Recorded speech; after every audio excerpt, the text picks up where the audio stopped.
Et si l'amour, au fond, c'était pas du tout une force positive, mais plutôt une maladie? C'est la question qu'on va se poser aujourd'hui en plongeant dans Manon Lescaut. Oubliez la grande romance, ce classique de la littérature française, on va le décortiquer comme une véritable étude de cas sur l'obsession.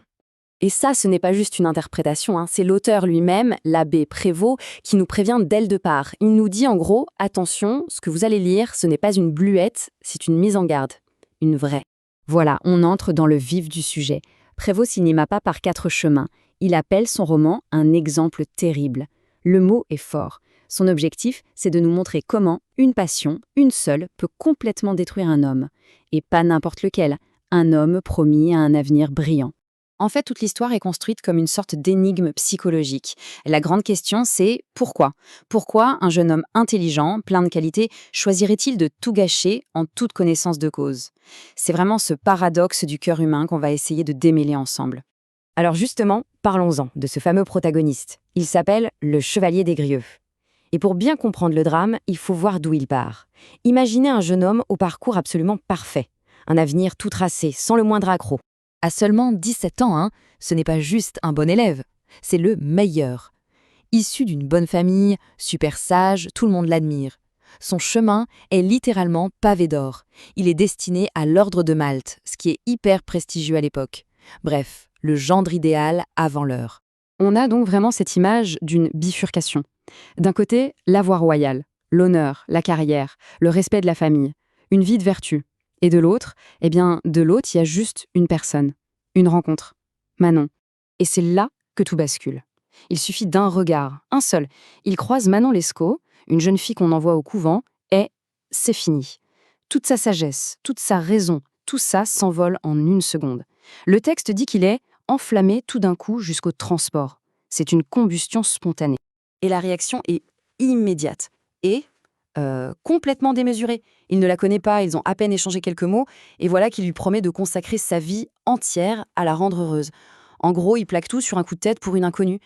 Bon, alors évidemment, ils s'enfuient tous les deux à Paris. Le début d'une grande histoire d'amour, on pourrait croire. Sauf que ce qui devait être le paradis va très très vite se transformer en un cycle infernal. Et ce cycle, il est presque mathématique. D'abord, c'est l'amour fou dans leur bulle à Paris. Mais l'argent, ça file vite. Très vite, ils n'ont plus un sou. Et c'est là que ça dérape. Manon accepte les cadeaux d'un homme riche. Et pour finir, cet homme, avec la complicité du père de Desgrieux, organise son enlèvement. Amour, pauvreté, trahison, séparation. Et on recommence. Et là, le coup de poignard. Son père lui révèle la vérité la plus brutale qui soit. C'est Manon elle-même qui a tout arrangé. Elle a organisé sa capture pour s'en débarrasser et filer avec l'autre. La trahison est totale. Alors, Desgrieux est ramené de force chez son père. C'est l'effondrement. Pendant des mois, il est au fond du trou. Et puis, doucement, il se réfugie dans les études. Il décide de tourner la page. Radicalement. Il prend une décision choc. Il va entrer dans les ordres. Et le voilà reparti sur de nouvelles bases. Il n'est plus le chevalier, mais l'abbé Desgrieux. Et comme il est brillant, il ne fait pas les choses à moitié. Il devient la star de sa promotion au séminaire de Saint-Sulpice, à Paris. Une nouvelle vie commence.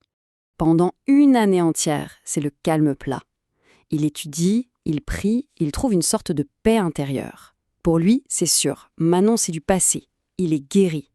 Il pense s'être débarrassé pour de bon des faiblesses de l'amour. Le problème, c'est que le monde, lui, ne l'a pas oublié. Son succès académique est tel qu'on parle de lui dans tout Paris. Et forcément, son nom finit par arriver aux oreilles de Manon. Le passé n'est jamais très loin. Et un jour, elle débarque, au séminaire. Plus belle, plus désirable que jamais. Il le dit lui-même. Dieu, quelle apparition surprenante. Et là, en une fraction de seconde, tout son monde s'écroule à nouveau. C'est instantané. Sa nouvelle vie, ses études, Dieu, sa réputation, tout ça n'a plus aucune importance. Il qualifie ses résolutions de folles imaginations. Le soir même, il laisse tomber sa soutane et il s'enfuit avec elle. Encore une fois, il sacrifie absolument tout. On pourrait penser qu'il a appris de ses erreurs, mais pas du tout. L'histoire est en éternel recommencement, et cette fois-ci, ça va être encore plus sombre.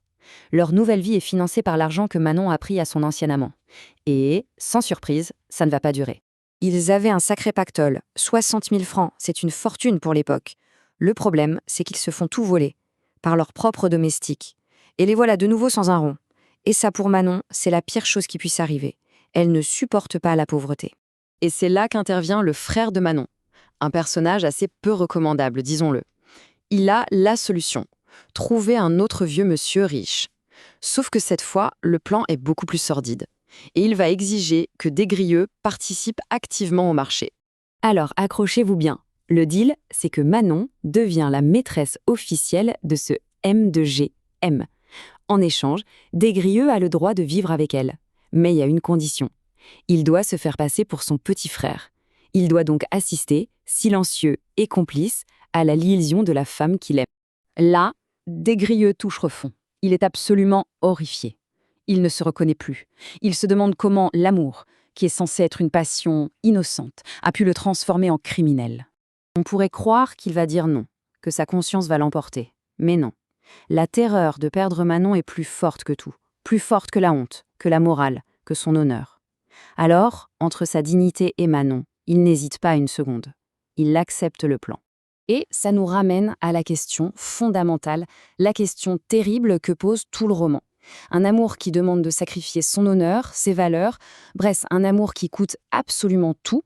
Est-ce que ça en vaut vraiment la peine ? C'est la question qui va hanter Desgrieux jusqu'à la toute fin,